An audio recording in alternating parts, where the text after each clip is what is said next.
Hello my dear friends, you're on the Military Summary channel, and today we will discuss the situation in Ukraine on the 10th of April of 2023. Today we have a lot of very interesting updates, so let's start. And first we're going to start with the Chernihiv area. Today the Russians published another video how they attacked the bridge in Chernihiv region. This is not the first time when the Russians attacked this area. A few days ago they published another video, but as a result of the previous attack they managed to destroy just a part of that bridge, and the Ukrainians still were able to use this bridge. As you can see, this bridge is located on the border with Russian Federation. So the Ukrainians were planning, or they were using this bridge to send commandos and scouts in the territory of Russian Federation.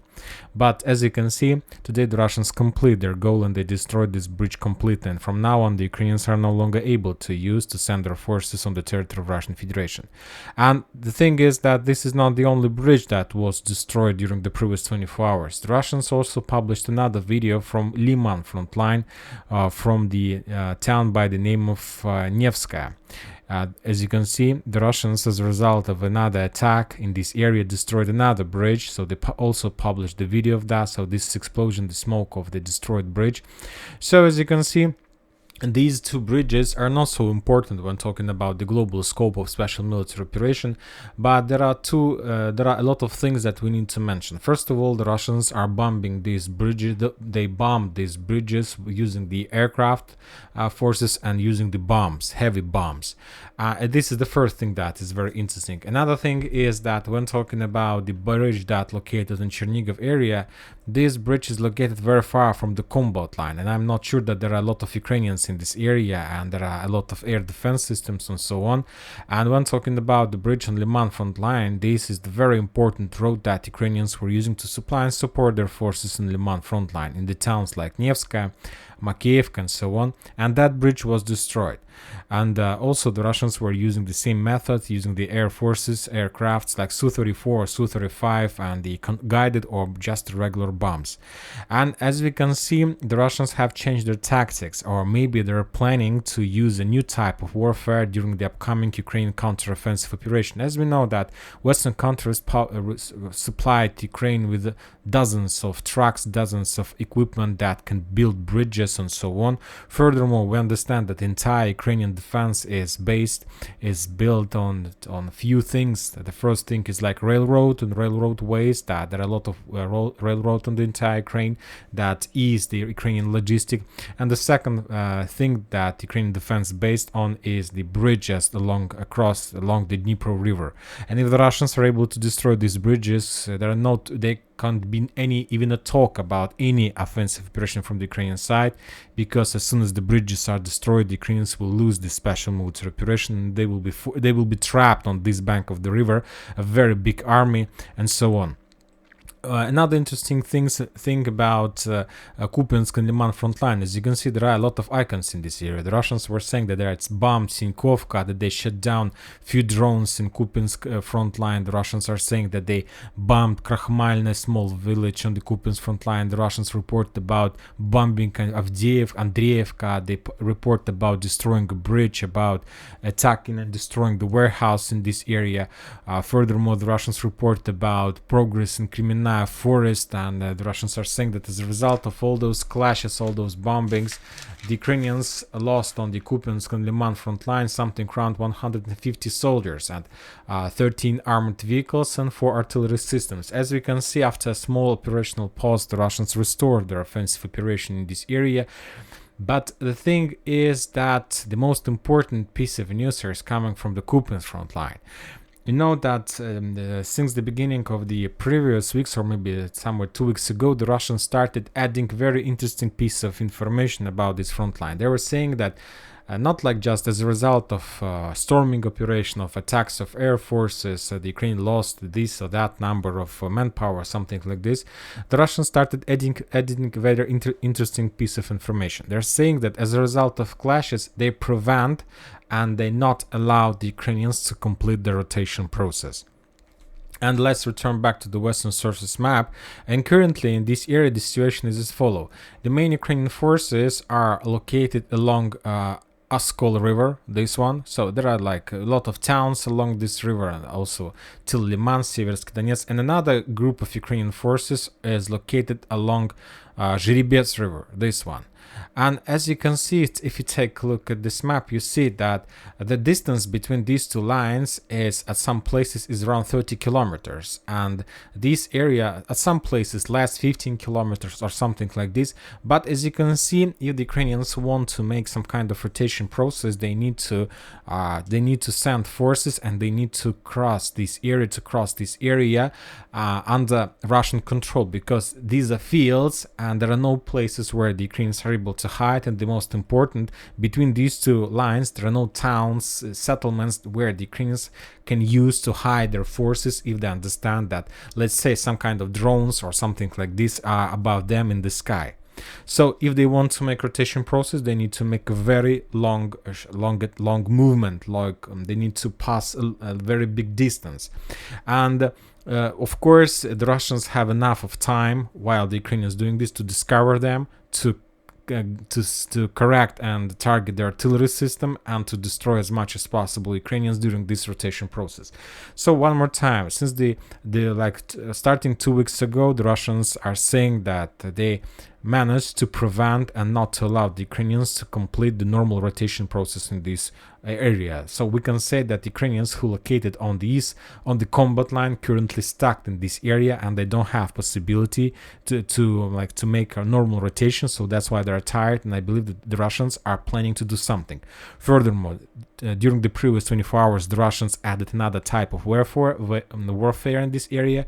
They start destroying bridges, and this situation breaks the Ukrainian plans for rotation process for those forces who currently located in this salient. So the situation is critical for this area, and we see that the Russians started preparation before Seversk encirclement operation. Now let's go to Bakhmut, and the Russians are saying that there were no updates in this area during the previous 24 hours.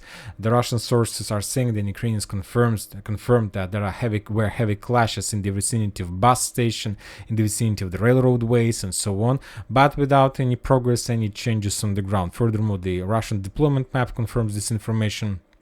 And furthermore, if you remember, a few days ago we discussed that as a result of clashes, the Russians managed to establish control over this residential area with the high buildings. But today, for example, Ukrainians published a video from this area, exactly from these points. This is a very fresh video, and they were showing their position. So that means that this area, residential area with the very high buildings, still remains under Ukrainian control. Or maybe as a result of their own counter-offensive operation, they managed to push the Russians back. So for now, we see that Ukrainians still have this supply and support roads of the western Bakhmut. Of course, they're under very heavy fire, but they can support and supply this town. Furthermore, today the Russians, the head of DPR, Denis Pushilin, the head of this area, came into Bakhmut, and he awarded a few soldiers with some words for their service and so on. So as you can see, he entered the battle in Bakhmut or Artumovsk, and he was on the combat line. And this is a very interesting piece of information. Now let's go to Avdiivka front line, to Avdiivka area. And today the Russians confirmed, and they gave us another piece of news saying that as a result of clashes, they managed to clear this small salient, this small forest that located between Krasnogorovka, Novoselovka-Druhaya, and Novobakhmutovka, this area. They managed to establish control, to clear this area, and to push the Ukrainians from these trenches on the, let's say, the Ukrainian side of this road and the railroad ways as well. The Western sources map from the other side are saying that the Russians have already done this before, but the Western sources map build their map based on the reports of Minister of Defense of Ukraine, and Minister of Defense of Ukraine are saying that, for example, this or that day, their offensive operation in the direction of Keramik was repulsed. So that's why they marked this map as the territory under Russian control. But the Russians are saying that they just have established control over these forests, over this area.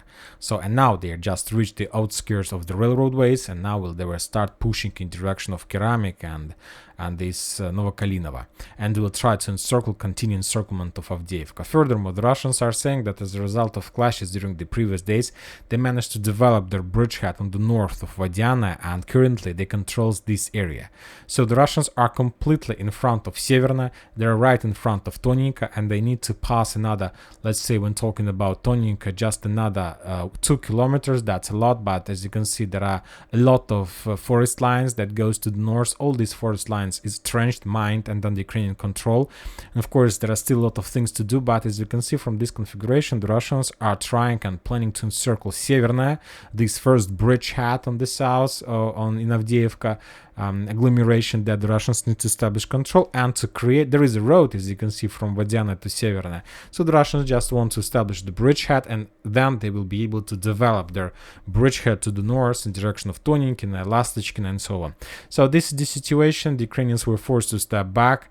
The situation is not very good, not in their favor. The Russians have progress, and they try to develop this progress every single day. The same situation, there's the same narrative of information is coming from Marinka. This map is not updated, but as we know, the Russians managed to almost establish control, 100% control over this part of Marinka, and of course over the northern part of Marinka as well. But there are still heavy clashes. The 79th Brigade of Ukrainian Brigade still there, and 35th Brigade as well. They are not allowing the Russians to develop and increase the speed, so there are very heavy clashes. This town is almost reduced to ruins, but we see that still this town remains under Ukrainian control. The Russians are saying that as a result of clashes on the Donetsk front line, the Ukrainians lost 290 soldiers, 9 armored vehicles, including light cars, just vehicles, and so on, and they lost around 4 artillery systems. So as you can see, the losses are very heavy, and we can see that there is still intensifying of the clashes and storming operation on Donetsk front line as well.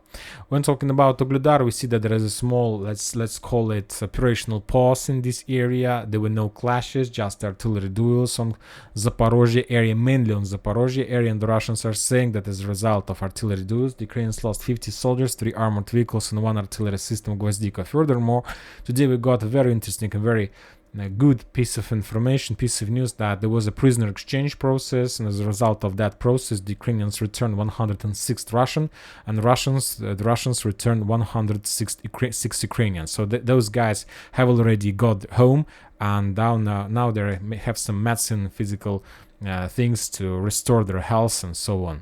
When talking about Kherson, there are also artillery duels, and very heavy artillery duels, because the Russians are saying that as a result of those duels, the Ukrainians lost 40 soldiers. As you can see, the level of losses is very high, but the most important that the Ukrainians lost 17 vehicles, including armored vehicles, light vehicles, trucks, and so on. So the number of losses among the vehicles is very high. And also the Ukrainians lost 3 artillery systems: M777 howitzer, D30 howitzer, and howitzer Gvozdika. And that's it about the situation on the ground. Military Summer channel reminds you, we condemn any violence in Ukraine. Thank you for your watching. Subscribe to my channel, put your likes, join my Patreon. Have a good day. Bye bye.